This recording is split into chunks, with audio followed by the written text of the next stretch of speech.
this is going to be a real important meeting as far as I'm concerned. Well, they're all important, but this is a very important topic. I first want to, while everybody's gathered, congratulate Joseph Walker on being one of the finalists for the Derringer. Wonderful. Thank you. Actually, in two categories, right? No, 2 nominations, but they're in the same category. Oh, okay. So I'm going to indulge in some dirty campaigning against myself. I know some really nasty things about me that the voters will be happy to hear about.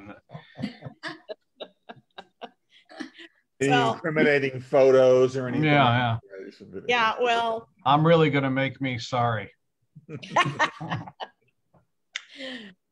All right. Hey, Russ, welcome. I want to ask Barbara, where is for a treasurer's report before we go on. Okay. We had a balance at the end of last month of $1,538.38. We received dues, one payment of dues on PayPal, plus royalties of $1.26 for $24.26, giving us a balance of $1,562.64. I think that's fabulous. Well, we didn't spend it on the retreat this year because we couldn't have a retreat. So that's part of our, right. Yeah, but I'm hoping that we can bump up our sales of the new anthology, make that a real success, and then we'll have money, lots of money to spend on the retreat and other things that I'd like to do. Okay, before we go any further, I actually jumped the gun because I wanted everybody to hear about the treasurer's report, but I want to go around and introduce ourselves as we always do at these meetings briefly, so as not to take up too much time. I'm Jackie Ross Flom. I write suspense and detective stories set in the 60s, and I'm the president of Malice. Barbara? I'm Barbara Christopher. I am your treasurer of Malice. I write paranormal, plus I have short stories in all of the anthologies. Joseph? I'm Joseph Walker. I write short stories exclusively, and I'm happy to be here. Christo? I'm Christo Nell. I'm trying to write a story. I've got my first short story in the anthology and one novel published, self-published. I write mysteries if I can. Okay. Richard? Let's see, I'm Richard Powell, and I've got, let's see, two detective series, the Jurgen County series, the Bridge Club series, which I'm really quite pleased with. They're doing well. And my historical fiction seems to be coming along well too. So, and I enjoy being here.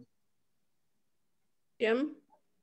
Jim Pavla. I have a 6-book police procedural series and a 3-book, soon to be a 4-book, 8th grade kid mystery paranormal series. Angeline? Hi, I'm Angeline. I write primarily mysteries and romantic suspense. I'm also the co-chair of the anthology committee along with Jim, who's being humble. Larry? Larry Hoy, winner of the, been in a lot of the anthologies, winner of the 220 Darrell Award, which turned into a novel, and I'm now half owner of the Hit World series, and our 3rd Hit World book just came out Friday. It was not by me, it was by John Sear. But Hit World is a growing thing. Loving it. Yes. Frightening. Carolyn? I'm Carolyn McSmarrin. I write romance, mystery, and women's fiction.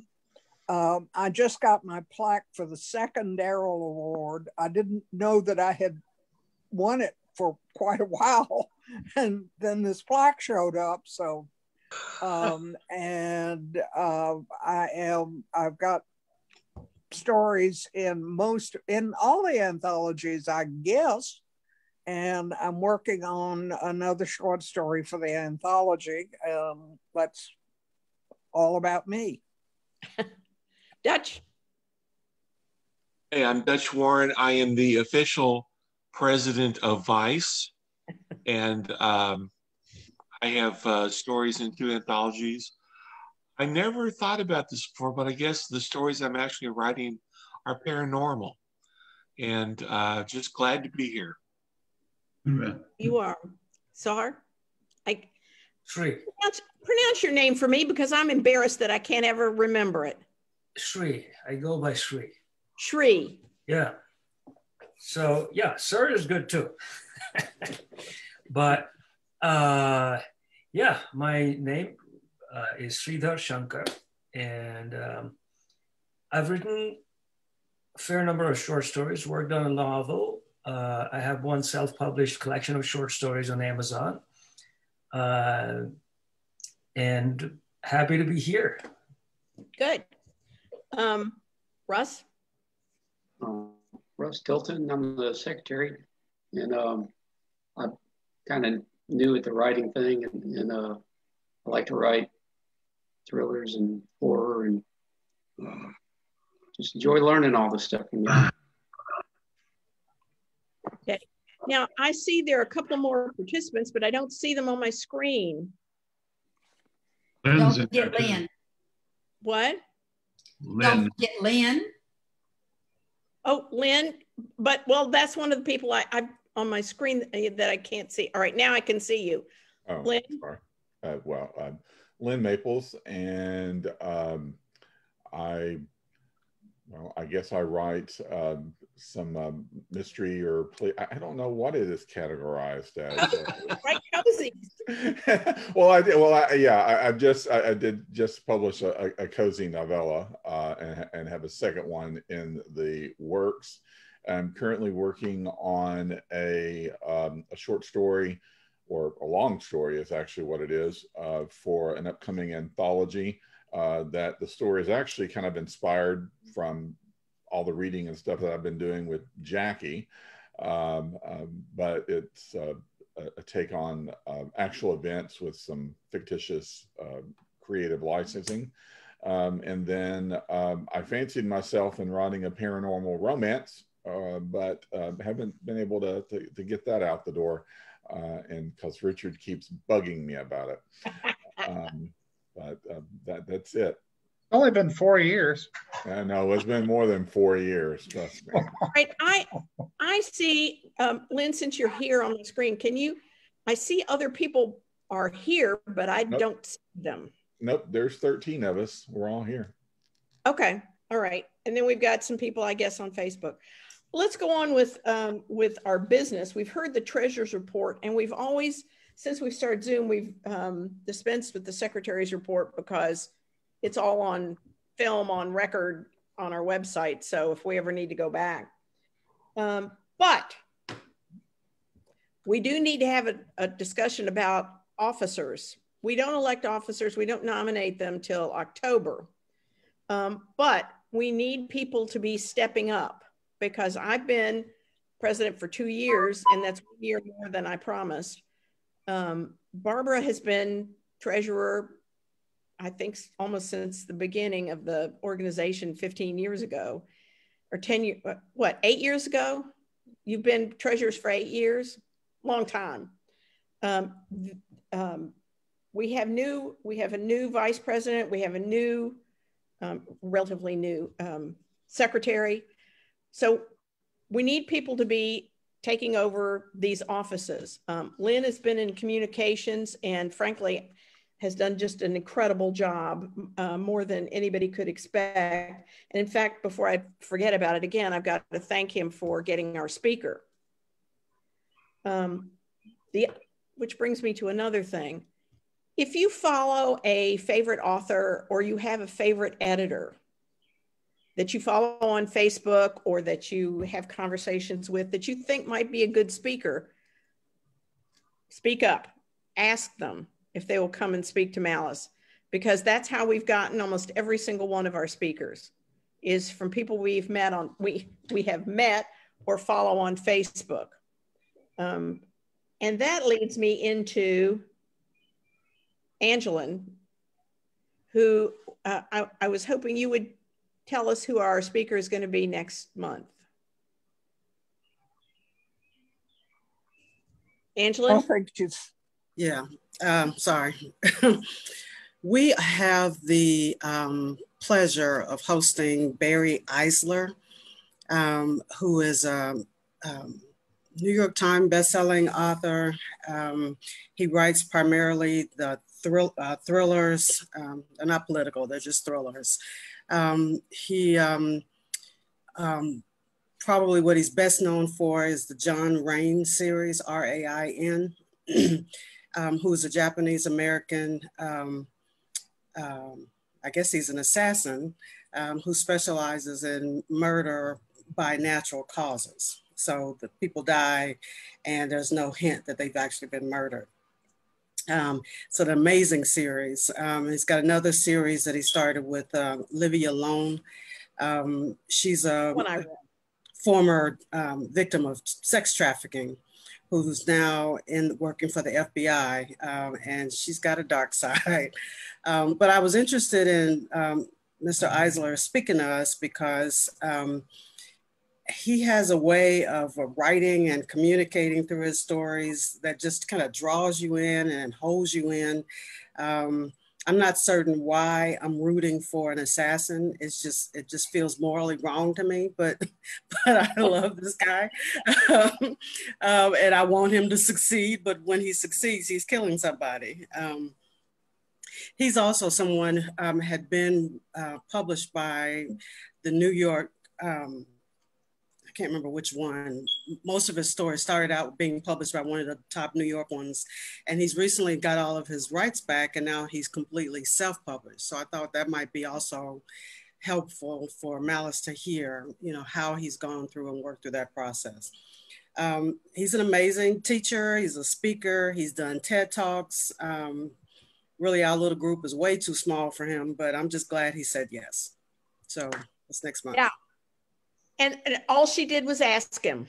Mm-hmm. So if you have a favorite author or a favorite editor, maybe, or publisher, maybe your publisher is would be willing to talk to us. Anybody who brings us good information is somebody we want to hear from. Finally, the last thing I want us to talk about is our June meeting. Our June meeting, I was hoping and am hoping that we will have a picnic in live and in person. By June, I'm hoping everybody has their shots and we can all pack a picnic lunch, and I will be happy to secure a picnic facility in Germantown. They're renting out the municipal park pavilion and another park in Johnson Road. We can socially distance, bring our lawn chairs. So what I wanted to ask was, what's your pleasure on this? Yes or no? Yes? I know, and we will, yeah, yes? Will everyone be fully vaccinated by then? Because I am, so. Yeah, I'm vaccinated. Angela, me you're too. shaking your head. Are you not getting vaccinated? Why not? And 2 no's. Oh, okay. I'm halfway. You're halfway. Richard, are you vaccinated? Yeah. Okay. Jim, you are? Yep. Okay. All right. I'm getting my second shot Monday. Good. All right. Well, then what we can do is, it looks like we have a majority of people who are interested in getting together. So I'm going to go ahead and see about getting the municipal pavilion picnic area that we can come to. It's right in Germantown Center. We used to meet in Germantown years ago, so it shouldn't be too hard a trip for anybody. And I'll send out the notices. Please bring your lawn chair, your lunch, and your mask. So we're not having a speaker then? No, I think what we'll do is just get together, and I can't imagine how we would do that with the speaker unless it's somebody who just talked really loud. I'm hoping what we need is pair bonding, and that's what this will be. We don't need a speaker. Yeah, this is for people who we haven't been together for over a year, and it's time we got together. These Zoom meetings are wonderful and they have been a lifesaver, but there's just no way you can get around being together. And so then we can go on. So if we talk to somebody about being a speaker, that's out the window now, or is this just for June? June, just for June. Oh no, this is only June. Sorry, I didn't make that clear. This is only for June. Only, because in July, in July we'll have another speaker. It'll be Zoom, back to Zoom, because I don't see. Suppose we could make a habit of meeting in picnic areas. What is your feeling about getting together in a room? No, I love the Zoom meeting. I do too. Okay. But it also, it allows us to, open up to more people from outside the area, both as speakers and coming in. We've had people from the coast even come to. I agree. There's a lot of speakers that would not travel to Memphis, but we couldn't afford them anyway. That's right. Well, even if we go back to in-person meetings at the Bartlett Library, we will always have Zoom. So first of all, so Joseph can come, so Joe can come. Joe lives in Indianapolis. No, not Indianapolis, Bloomington. I knew it was in Indiana. One of the. So if you go back to the library, their bandwidth and internet connections are not always the best. So trying to host a meeting from the library might be difficult. That's one of the things I want to, that actually is one of the things I wanted to find out, because I was talking to somebody who was on the Germantown Library Board, and they might be interested in having us back. And I believe they have all the bandwidth you can hold. So that is one of the things that we need to investigate, is where to meet that we can have speakers and host meeting. I know we can do Facebook Live because we've done it from the Bartlett Library. We can do Facebook Live, but I'm not sure it's quite as good as Zoom. No, I recall that didn't work real well either. I think it didn't work because we didn't know how to set it up. Angela, you were doing that, weren't you? Or was it Lynn? Who was doing? I think the first one I did, but Larry's right. The internet connection was unreliable. Okay. Mm-hmm. We need to find someplace where it is reliable. The meeting in June, will that be on the 12th? Whatever the second Saturday is, yes. Yeah, I'm out of town that weekend, so I will not be able to make it. I'm sorry, I didn't hear you. You broke up. I'm out of town that weekend, so I will not be able to make it to the meeting. Oh, okay. Well, we all do the best we can with that. I am anxious to see us back together again, and also anxious to start doing bookstores with our anthology. And speaking of anthology, can we have a report from the anthology committee? Jim or Angela, either one, just what is going on with the anthologies? Go ahead, Jim. The current anthology, we have, I think 10 or 11 short story submissions at this point, and maybe 3 others where people ask for an extension to the April 1st deadline that are coming in within the next few days. So if, does that number sound right, Angela? I can't. Only one of the 3 who requested an extension has responded.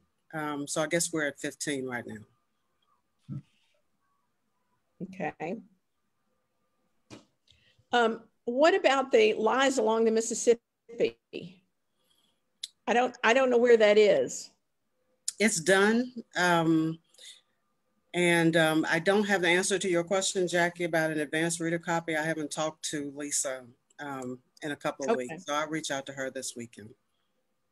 Okay, we need all hands on deck with, once we get an advanced reader copy of Lies Along the Mississippi, I'd like every one of us to reach out to reviewers and bloggers that you know, to anybody with a podcast, anybody who would take an event, who takes advanced reader copies and can give us a review and some advanced publicity, because we don't want to release, what we've learned is that we don't want to release a book without a little advanced buzz. The book, is it going to be available only e-publication right now, or are we going to do print? Because I haven't received any kind of notification of spine size or anything like that from. Both of them are planned. I don't know where we are with that. Like I said, I'll talk to Lisa this afternoon. Okay. She hasn't contacted me with spine size or anything, so that's why I haven't followed up. I am working on a marketing plan that will hopefully boost some sales for the anthologies. It will. Ideally, it would rely upon some social media aspects in which our members would utilize that.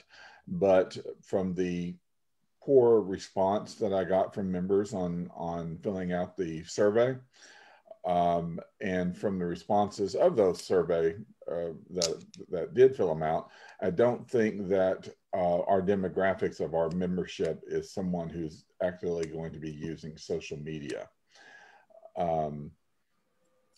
So we're going to have to we're going to have to figure out something else differently. Social media is your best, cheapest and best bet. I have found about 60 different websites that would allow us to post our anthology on there. So that way you just give a description of it, and then you have a link to whatever source it is that a person can buy it. Those websites will allow us to reach, and I've totaled it, to reach close to 250 to 300,000 potential readers. But it will just take time for someone to go onto each one of the sites, create an account, catalog that account, and then put up all the details and content of our anthologies to get people to be aware of them and start creating sales. So that would probably be one of our best ways to increase visibility and some profitability, is widen our distribution location of where it's out there. So rely upon some blogs, rely upon some press, but put it out there placement wise on different websites where the readers are. Okay. So I'm working on that. Lynn, will you teach us how to do all of this? I will do what you teach me, but you better teach me well. I can, and that's not a problem. I've actually thought that would probably be like a workshop or something that we probably absolutely need to offer to members to be able to understand how to do it. I have a question. Do some of these 60 sites also take novels and novellas? Yeah, they take anything. Okay. Yeah, so it's just a readz.com. I'm a subscriber, and not a subscriber, but I follow it, and they have a whole listing of different websites out there that give descriptions of what the websites focus on and details on how to promote, and then it also gives you the numbers of the people who are reached. So it'll tell you that they have like 100,000 visitors a month to their website. And then they'll show you the average number of sales that are conducted on that site. So it's anything from short stories to novellas to actual books. And it's all, it's free. You just set up an account and you post your information there. and link to your Amazon or wherever it is that people are going to buy the book. And they do reviews. That's one of the key things, is that most of these people who do buy the books go in and do a review for you. So word of mouth is out there. Okay. All right. Somebody and I've just emailed our speaker to find out if everything's okay. But she's in New York. She's up in Connecticut. She's an hour ahead of us, coming off of a 12-hour shift. So hopefully she is either running behind or getting things ready. Okay. All right. Let's see. The next thing I wanted to do. Oh, I wanted to revisit the officers. If you know somebody in this group who is too shy to say, I'd like to be president, or I should be, nudge them a little bit, or I would be. Well, wait a minute. Isn't Dutch, aren't you, Yeah. The general procession is that you will be president next year.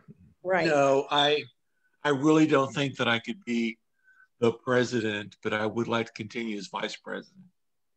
Okay. I'm getting stronger, and I'm on mute. I'm sorry. No, you're on. Yeah, you're fine. Really don't think that I could give the office what it deserves. I think it needs to be somebody who's got more success and more writing experience under the belt right now than I have. But I do want to continue as vice president if you will have me for another year. I really want Dutch to have another year to pull himself together. He's had a rough 2 years with COVID and everything else. He could probably write about the near-death experience. So I'd like, let's let him have a break. So that is on the table, and that will be on the table until somebody emails me and says, I'll be the president, I'll be the treasurer. Okay. And we do need to, let's see what else we need. I'll consult my list. Oh, jumping back to the anthology. We now own the old anthology, Malice in Memphis. Mayhem. Mayhem in Memphis. We now own it, but we keep getting, it's still up on Amazon for sale from Dingbat, and they keep paying us royalties. But at some point, we're going to have to take the bull by the horns and redesign the cover and put it up there for us. The way we initially began this is that we were going to first do Lies Along the Mississippi and put that out there and get that under their belt and see how we did and how that worked. I don't know how I don't know how much longer Dingbat is going to want to just keep it up there and pass along royalties, although that's pretty much what they did when they put it out there in the first place. They never gave us any publicity. But I want you all to be thinking about that, how you're going to help promote Lies Along the Mississippi, Mayhem in Memphis. And that cover's not going to be redesigned. I mean, the cover is what it is. The other three would need to be redesigned whenever we get them back from Dark Oak. I thought we were going to redesign Mayhem to fit in with the. It fits in with the brand that we've done for Lies and the other. Our speaker's here, by the way. Okay. Well, then, since our speaker is here, we'll table that discussion. And obviously, I've misunderstood what I was about to cover. Speaker is here. There she is. Wait a minute. She's connecting. Lynn, I'm going to allow. Would you like to introduce her, or do you want? Are you? Sure, I'll introduce her. Okay. Since you. Hello. Welcome. Oh, not yet. Okay, she's not here quite yet. You got that footnote down there that says she's got slow bandwidth connecting to audio? Yeah, she must be using the same service Richard has. And me, I keep getting a note that my internet is unstable. There we go. Hi there. Hi, Kathleen. Hey, how are you? Very good. Welcome, Thank you for joining us. You've had a long night, and now we have hijacked the rest of your day. That's fine. I don't mind at all. Not a bit. Well, we have a small group with us today, and we've just been taking care of some business, and we are eagerly waiting to hear what you have to tell us. Good. I'm going to move here so you can actually see me instead of strange shadows. There we go. That's better. Perfect. Now we can see each other's lovely faces. Excellent. Well, folks, I want to introduce you to Kathleen Marple Kalb, and I really love the Marple aspect, considering for the last 2 weeks I've been binging on Miss Marple cozy mysteries here lately, and that's actually one of the ways that Kathleen came to my attention is because she's in on a Facebook group that I'm involved in. And she made a post on a blog that she was doing on Arthur infrastructure because she launched her book in the middle of a pandemic. And so I reached out to her and said, hey, how did that go? Can you talk to us about it? So let me give you her background. She is an author of the historical Ella Shane mystery series set in the Gilded Age of New York. Which includes a fatal finale and a fatal first night. She's also, get this, a weekend morning anchor at New York's 1010 Winds Radio, capping a career she began as a teenage DJ in rural Western Pennsylvania. She's a member of the Sisters in Crime New York chapter and the Authors Guild, and is an active in media organizations as well.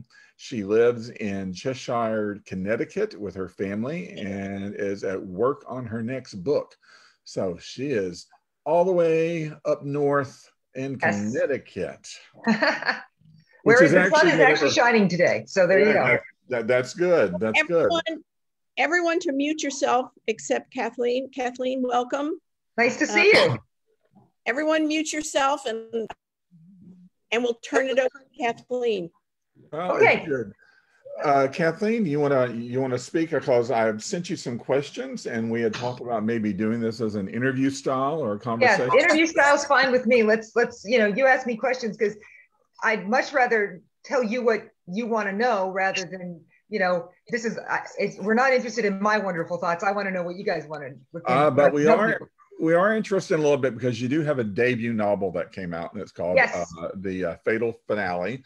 And can you tell us a little bit about it and how long it took you to write? Okay, well, the book is about a Gilded Age opera singer who makes her living singing what are called trouser roles, which are heroic men's roles played by women. She's playing Romeo when her Juliet drops dead, and she has to find Juliet's killer, and that's the MacGuffin.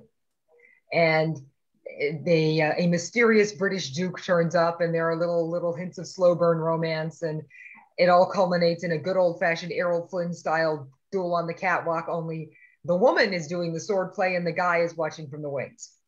So. It's fun. Role play, a little twist. Yeah, it's fun, and yeah, the character of Ella gives me a chance to kind of mess with gender expectations. Off stage, she's a very proper, half Irish, half Jewish, nice immigrant lady, and she's very, very proper. But on stage, she has her sword, and she plays men, and she's out there doing her thing. So it's a lot of fun. So whenever you got ready to launch this, your promotional path on this, you had written this prior to COVID. Oh yes, absolutely. So you're thinking, oh, I'm ready to hit the ground running, go to bookstores, do signing. This was the happy ending. I mean, I actually had a bookstore signing scheduled for the Yale bookstore, which is about half an hour away from my house, on opening day, on launch day. I had a live bookstore signing, which never happens for a debut author, but they happened to have a hole in their schedule, and the publicist at Kennington said, hey, why not? So, okay, hey, why not? And then COVID hit. And I ended up doing everything on social media. I have not yet done an actual face-to-face in-person event. It's all social media. Did you have a website prior to the launch? I did have a website. Now, I did basically the kind of the minimum for platform that my my publisher and my agent told me to do, because I am a radio news anchor, and we get an awful lot of, our station, not me personally, but the station gets a lot of incoming on Twitter. What you don't realize is that social media is just like the country is a huge place, social media is a huge place. And what political Twitter is saying about my radio station, the people in writer Twitter have no idea. You can go out there and have a wonderful, wonderful, happy, safe time in writer Twitter without any of those awful trolls coming after you, which I didn't know. I just associated one Twitter as Twitter. And I was terrified of social media until this. And then you realize you have no choice and jump in. So I did. So you really didn't have a social media presence other than professional. You didn't very have one as a limited. writer. Yeah, it was very limited, and I was extremely cautious because I do have a young son, and he's 10 now. And I wanted to make sure that anything that anybody didn't like about my day job didn't come home for me, and certainly didn't come after the book. So what type of Dutch, I need you to mute yourself. What type of promotional plan did you have going into this? Right. The original plan was that we would do some bookstore visits, and I would probably participate in some panels. I was going to go to a convention and meet all the people at a convention. I think I was going to do 2 conventions. And the social media I saw, rightly or wrongly, as an adjunct to everything else. It was something that, if you see my book at a convention, or if I get, I'm in the media, I had a few articles from a few family friends who did articles and that kind of thing. And my colleagues were kind enough to do a story on the book.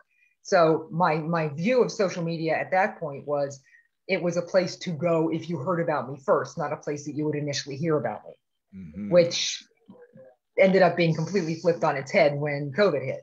Yeah, tell us about that, because I know that you as a marketing person, you develop a plan, you get the schedule, everything is going, and all of a sudden this crisis hits, and you've got to double up and figure out how to do differently. So, how did your marketing plan differ, and then what steps did you take to start going forward with it? Well, honestly, even though, I was very lucky. This is why you spend 3 years of your life querying and going through all of this stuff, because I have behind me a publisher and a publicist and resources. They told me what to do, and in most cases I did it.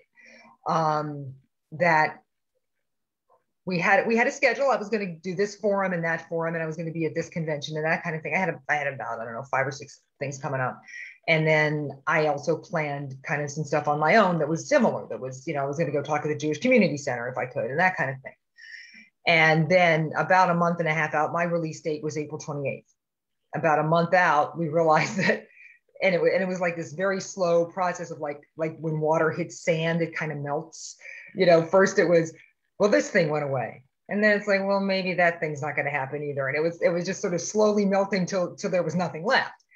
And for a while, there was a shock factor, and nobody was really sure what we should be doing, except that we have to be doing something. And the answer to that was get out there on Facebook and start talking it up, and get out there on Twitter and do whatever you can, and Instagram, of course, too. I'm terrible at Instagram. Freely admit that. I don't understand it, but I do my best.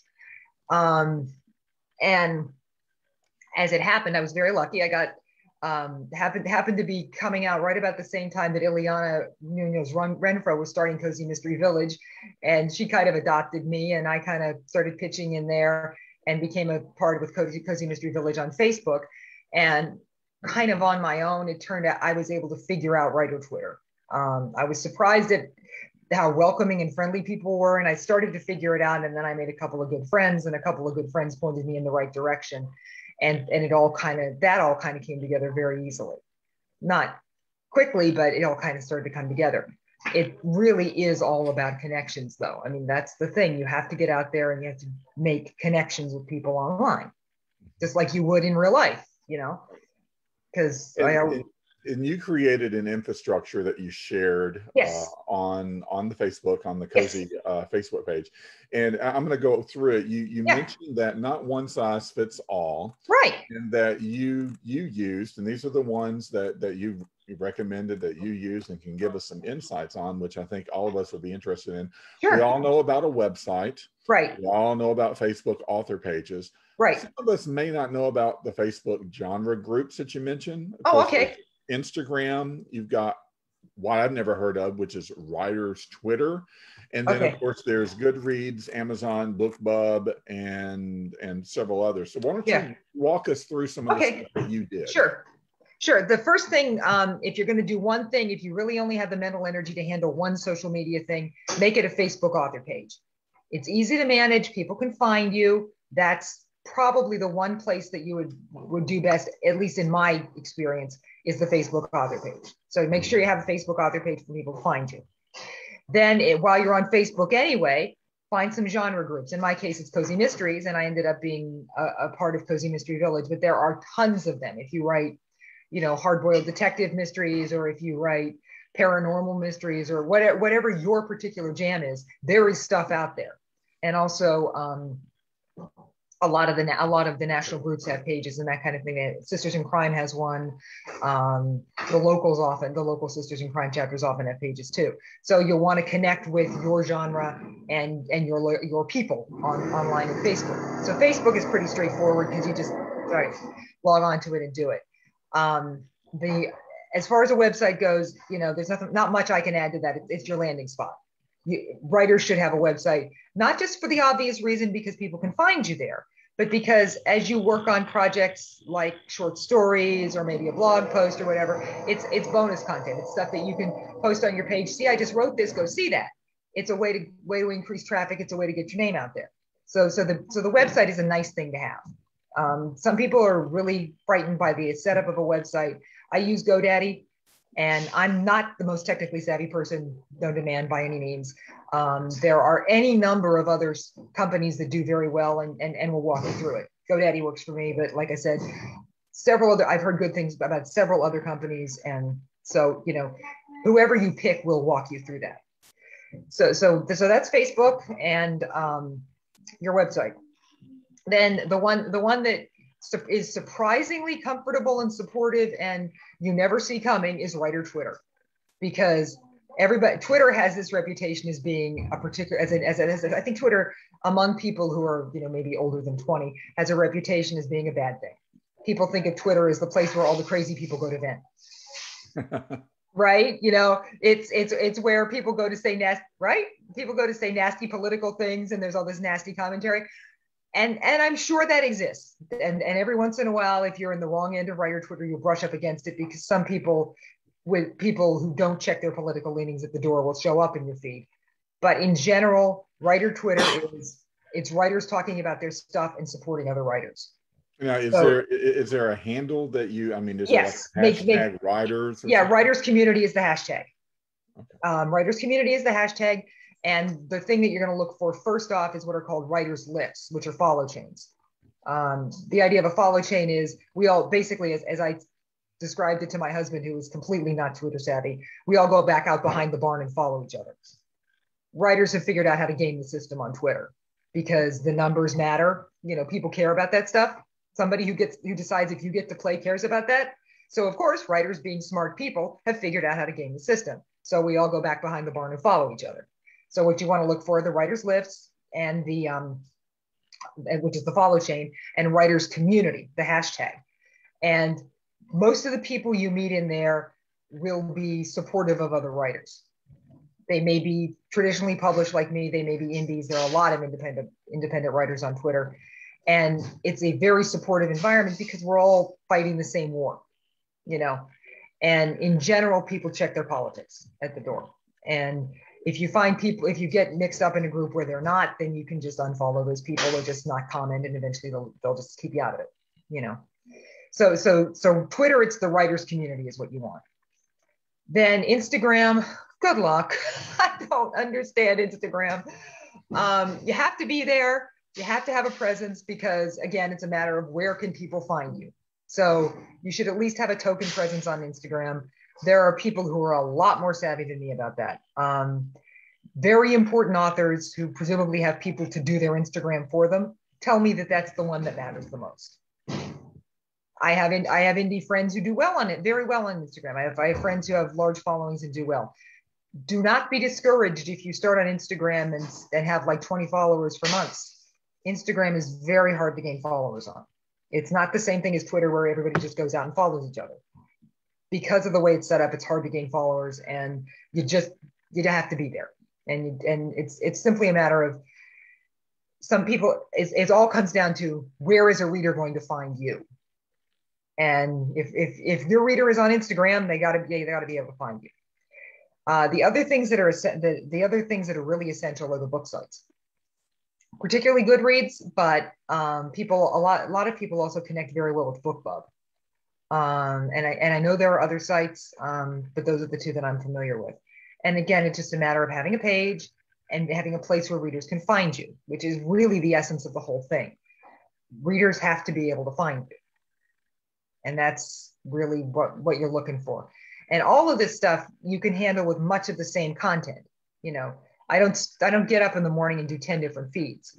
You know, I get up in the morning and I have one cute slide that I'm going to put up on Instagram, Twitter, and Facebook that I found, you know, like in my case, it's vintage images from the NYPL.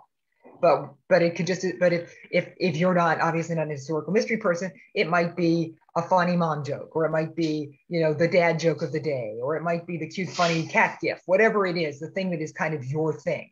And you just put up your thing for the day and, you know, say howdy and just make sure people know you exist and move on from there. And engage when people comment, you know. So you also do blogging, correct? Yes. Tell us about your blogging and how you engage with people and the promotion. Yeah, blogging was a completely new world to me a year ago. The publicist at Kensington said, "Gee, it would be a good idea if you did a blog," and I had no idea what to do. And she said, "Well, why don't you try something historical?" And so what I do is little fun historical facts, Throwback Thursday, historical fun facts on everything from stage combat to gloves. It just anything that seems to make sense for the moment. Weirdly, the one that got more hits than anything else is what people did before deodorant. but it's fun facts, you know. I mean, you wonder about that. I wondered about that, and I looked it up and did some research, and sure enough, there were all kinds of these things that people did before reliable deodorant. But the point is, and I mean, I got traffic, I got hits. The point is to find something that is interesting, right? That gets attention. And hopefully it's something you can bring around to be germane to your book in some way, or, you know, in my case, a lot of times I'll find myself doing something on Victorian mores, like last week's was why a man and a woman would never have been alone in a room together unless they were married or related to each other.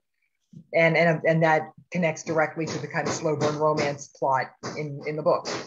But it doesn't really matter what it is, as long as it's something you're comfortable doing and that you can do on a regular basis. Because, man, that 600 words a week is a thing.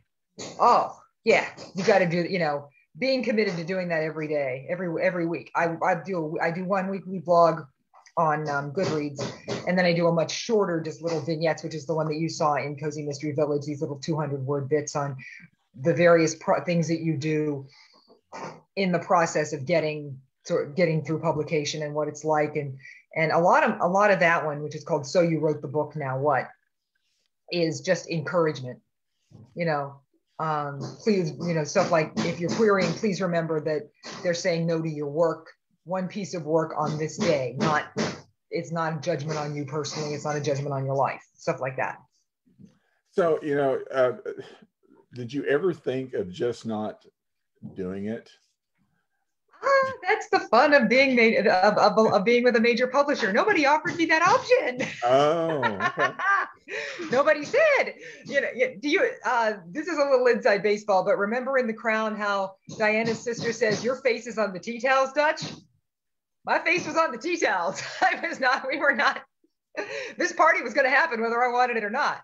Oh, so yeah. So you had to push forward and do it, whatever. Yeah, I mean, nobody ever said to me, do you want to wait? And I don't know what would have happened if I did, because I was kind of you know, I mean, it's my lifelong dream. I've been writing since I was 16. I tried to sell a book when I was 16. I've been wanting to be an author forever. Now we just have to figure out how to make it happen. So a year later, yes, has it been a success for you? Well, you know, success. I'm not going to have the same kind of sales figures that somebody who came out even a month before me did, or that somebody who came out a year ago did. So from a sales figure standpoint, and I don't know exact numbers because that's another thing about being major published, you get statements quarterly. Unlike the people who have it on Amazon, who know exactly to the number how many books they sold today. I am not a huge success. I'm not a bestseller. I'm probably not going to be, but I am definitely moving books and people definitely know who I am. So, you know, and I get to come back and play this year. Good. Well, you know, one of the good things about this pandemic is that many writers have taken the advantage of the time yes. to concentrate on their writing, and you, it appears, have used a lot of that time as part of promotion, but yet you have a full-time job and a family. Which yeah, my job is actually sort of halfway, like between half full-time and part-time. It's technically part-time, but since I pick up extra shifts, I'm like probably 2/3 time. Mm-hmm. But yeah. And it is. I mean, I jokingly say I'm a weekend anchor, weekend mom, weekend anchor, weekday mom, and we have virtual school right now. Like so many other parents, school is being done from home. So, in a typical day at my house, the imp is at his computer doing schoolwork, and I'm in another chair in the schoolroom doing various author things, whatever needs to be done at the exact moment. So, how are you balancing all of this and promoting the book and building readership and excitement and so forth in what you're doing? It's hard. I have not written nearly as much as I would have thought that I could have written this year. It's a really good thing that the first 3 books are already well in the process, that I'm now working on other stuff for future things, either for the fourth Ella is most of the way done, but not done. And I'm working on a project with another publisher that will be coming out in spring 2022 that is a contemporary. And that one is mostly is in process now. But as far as actually writing a new novel in this last year, no way. It didn't happen. But I wrote a bunch of short stories because you could do them and finish them. And you know, I'm slowly but surely chipping away at other projects and starting to get my groove back, which I think that happened to a lot of people. Hold on a second. Jackie has a question. Unmute yourself, Jackie. Okay. Am I unmuted? Yeah. I hear about on the side of the angels that's on your website on this. It's on something that I've never heard about. Oh, Chanillo. Chanillo, yes. That was back in September. Chanillo approached me and asked if I would like to do a serialized series. And I had that manuscript, which had not sold and I was reasonably sure wasn't going to. My agent didn't think it was really and nobody really knows what to call it. It's not a conventional cozy mystery because the main character kills people. So she's an assassin, and that's not cozy. No matter how much you sell Grace the Killer Librarian, she's still a killer librarian. So it was something that wouldn't necessarily fit in a conventional genre, and it seemed like a good place for it was Chanillo. And that's actually a really nice site for people who want to do serialized pieces and that may or may not go conventional later. I still have the rights to that. So if I want to put it out on a Kindle or whatever, I can still do that. But how has that gone? Not great. Okay. I'm not sure, honestly, not great. If it was my first experience with publishing, I'd be thrilled to have my work out there. But you know, I think I have 4 followers right now on Chanillo, and I think I've made $10. So I don't care about the money. That's not what I'm about. I'm about having people read my work. And I think maybe 4 people have read the whole thing, which doesn't seem to be a great use of my time, but it is a good way to get your feet wet. And if you were at a different place in your career, good. Yeah, well, and also $10 is $10 and 4 followers is 4 followers. That's absolutely right. Especially if you've already written it, and it's just sort of sitting there doing That's nothing. exactly right. That's exactly right. And I have a soft spot for this book because, you know, killer librarians are fun. And it's something that probably doesn't fit a conventional genre, and I can't imagine writing a sequel to it. It was just a thing I did because it gave me some control, you know, over my very, very uncontrolled life at that moment. But it was a fun piece, and since I've been promoting the heck out of it it's New Chapter Monday, so every Monday I post about it. I may put it out on a Kindle later just to see if anybody actually, you know, wants to read it. But, what was that platform again? Chillo? Oh, okay, it's Channillo, Chanillo. And if you do serialized work, some people who are more comfortable doing serialized work, like short chapters or short stories in a serialized form, they do very well. Other people have done very well on Chanillo. So I've gotten more followers than 4. And so it just depends. Which is really interesting because, you know, that's before novels came about and were really interesting. It was all these serialized short stories that were published in little booklets or little on newspaper. Charles Dickens. Well, and I'm thinking of Armistead Maupin's. I mean, yes, that too. Yeah, Tales of the City. Yes, yes, exactly.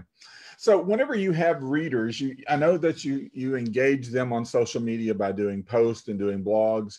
But do you actually engage readers one-on-one or any kind of, you know, how do you engage in them to build a relationship? That if somebody comments on something of mine, I will comment back to them.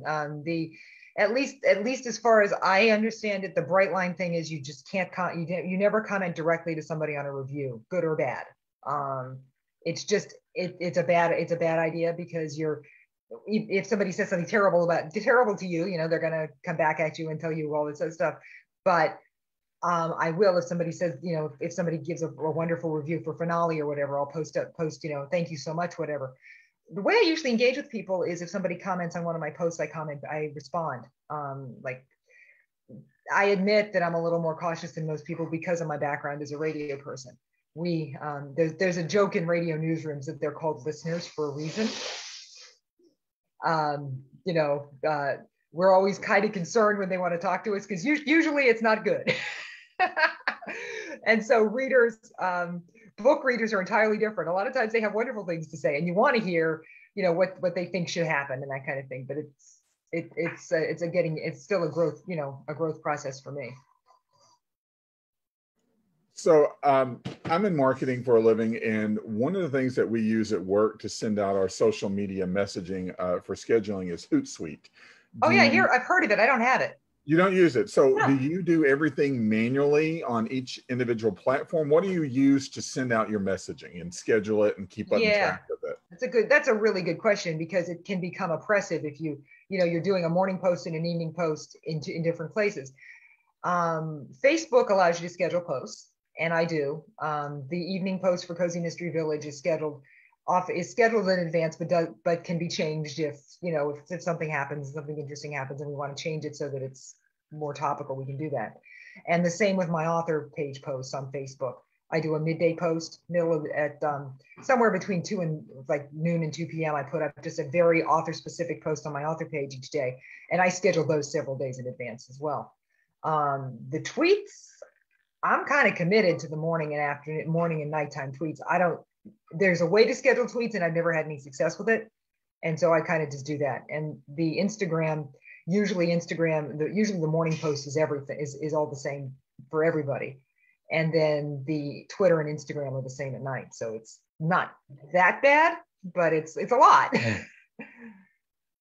Yeah, it's a lot. Which is why I was asking what type of platform, because I know that it can be overwhelming whenever you're doing things. It can, and that's why I suggest that you pick and choose and see where you are getting better response. You know, if you're hanging out on Twitter and nobody's responding to your tweets or whatever, then maybe Twitter's not for you. You know, if you're doing an awful lot of work and not getting much of anywhere in one particular place, then maybe you need to back off of that one and focus on the one that is getting you response.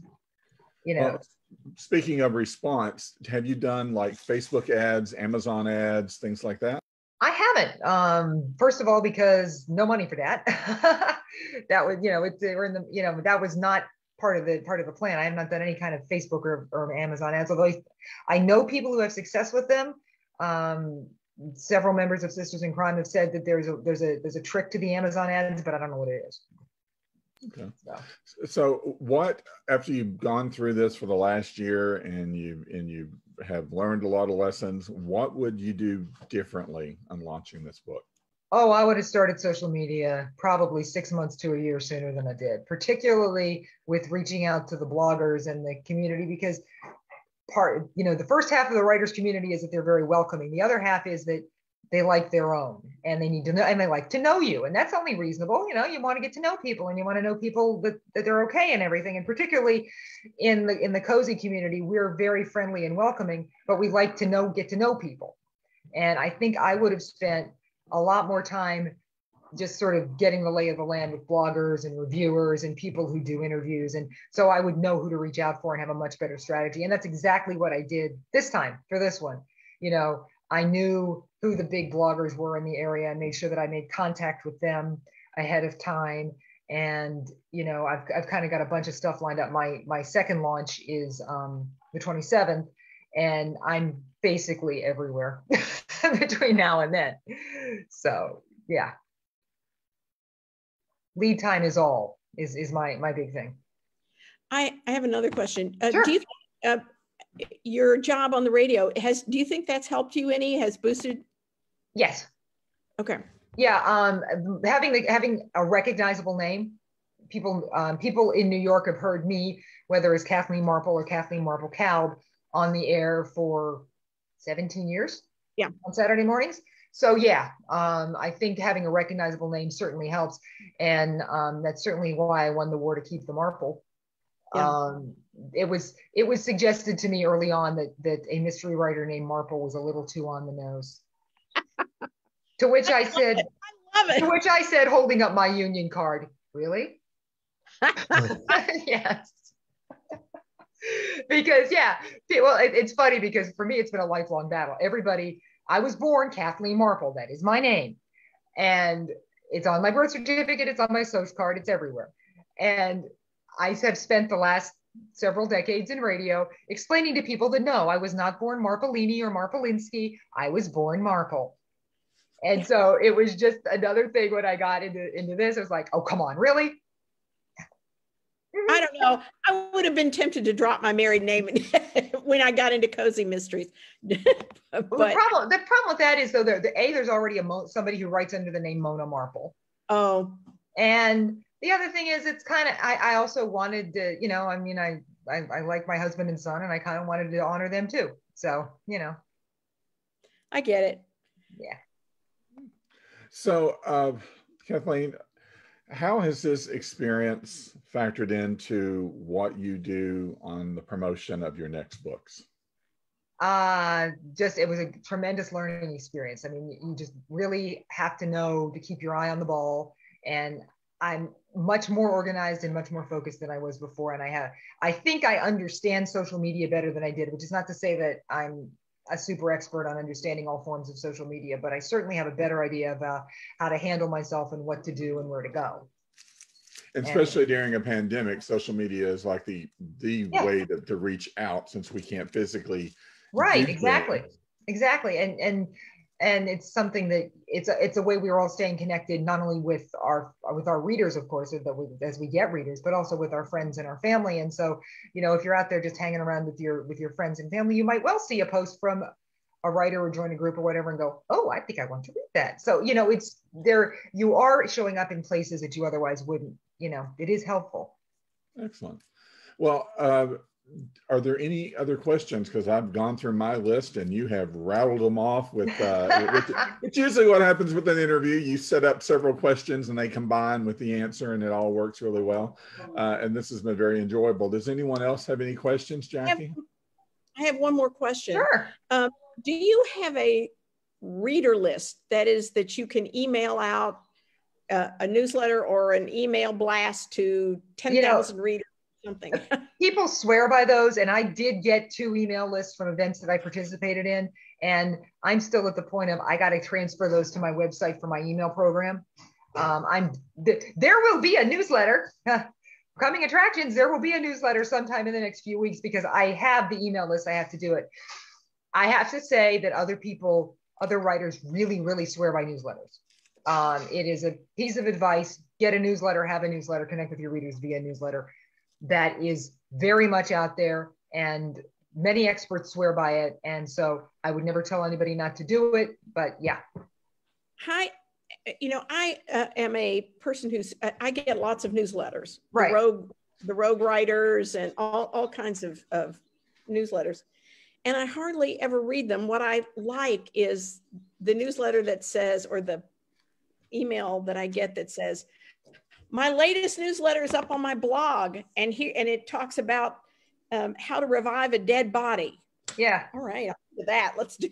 And then you're driven to that person's website. Right. I think that's likely more useful. Or, there are a lot of people who are newsletter experts, and I'm not one of them. But from my experiences using other people's newsletters, I agree with you. Unless the people whose newsletters I read are usually people I either know from, know on Twitter and whatever. There's one editor in particular, I read her newsletter every time it comes out because she's so smart. And or people that I know I need to know what they're up to because I have connections with them in the village and that kind of thing. So yeah, I agree. It's a great tool. You just have to use it right. So how do you build your list? Well, you can do that a couple of ways. You can by offering bonus content on your website for signing up, which is how we get back to the short stories and the things that you cut out of your books and all that stuff. Bonus content is always a good thing. People will come to your website for that.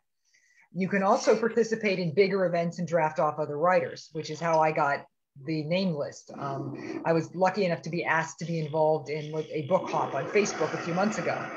And everybody who participated in the book hop got a list of 400 names.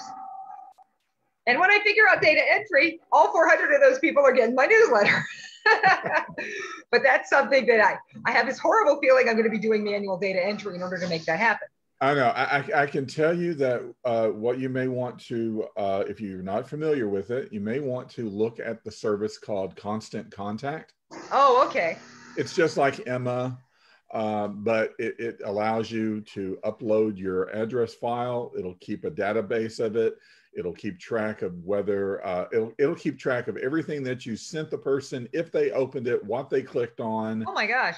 Yeah. And it will also relate back, if you tie it to sales and things, it will also give you numbers and let you know that this person has bought $300 worth of your books. Yeah. So then that way you know who to target whenever it comes to things. It's a great program. That does sound like worth a look. Yeah. And they do have different price tiers. So they have a free version, and then you go all the way up to like 100,000 people, and it's like $300 a month. So it is quite expensive, because I use it corporately, but you can also use it as a small professional, right? And use a smaller, cheaper version that does the same thing. That is good to know, because most people talk about MailChimp, and I didn't have a good experience trying to set up with MailChimp. It didn't talk to GoDaddy. So MailChimp isn't a Constant Contact. I've used it for the last 17 years, and it integrates with Smartsheet and GoDaddy and several different survey functions and things. So it connects with Facebook and all your social media. So you can actually do a newsletter on Constant Contact and select if you want that newsletter feed to go out on the Facebook, Twitter, and Instagram, and all the other places as well. Yeah, that's good to know. Can I ask one more question? To go back, you said to get on bigger events, but you then faded out on me. Oh, I'm sorry. You draft, if you can make connections with other writers who have a bigger following, and a lot of times writers will pull together and do one big event. The one that I was involved in was a Valentine's Day book hop. And there were I don't remember, I think it was something like 40 mystery writers. And I got connected to it through my publisher, but you can also get connected to something like that through a writers group, like Sisters in Crime or something. And, you get with a bunch of other writers and better known people, and people like me get all together and we all agree to give a book, and then 2 or 3 winners get these giant prize packages and they sign up for that thing, and you get these email lists and lots of attention. It's a really great thing if you can get, if you make making, this is also the kind of thing that when you can go to real conferences in person, you might well run into a writer who does that sort of thing, and you might get a chance to get on her list, So it's something that grows on itself once we can like talk to real people again. Oh, happy day. Yes. Does anyone else have any questions? Because we have already exceeded her. We have already taken up more time of hers than we have had booked. I want to thank Lynn very much for being the moderator and the host and for reaching out to Kathleen in the first place. And I want to thank all of you for coming. I hope to see you in person in June. Meanwhile, we will be meeting again here in our friendly local Zoom room. Kathleen, thank you so much for coming. Well, thank you so much for inviting me. This was wonderful. Thank you. Thank you. Yeah. Thank you. And let's not forget that next month, our May meeting, we'll have Barry Eisler, who will be joining us to give us tips on how to create a series and complex characters. So Kathleen, if you want to join us, please feel free to pop in and say hi. Thank you, sir. You're welcome. Thank you very much. Thank you. Thank you. Yes. Thank you. All right. Appreciate it. Thank you. Bye-bye. All right, everybody. Bye-bye. Thank you very much. Get on social media. Yes, exactly. Thank you. Thank you. All righty. Bye-bye. Bye-bye. Thank you.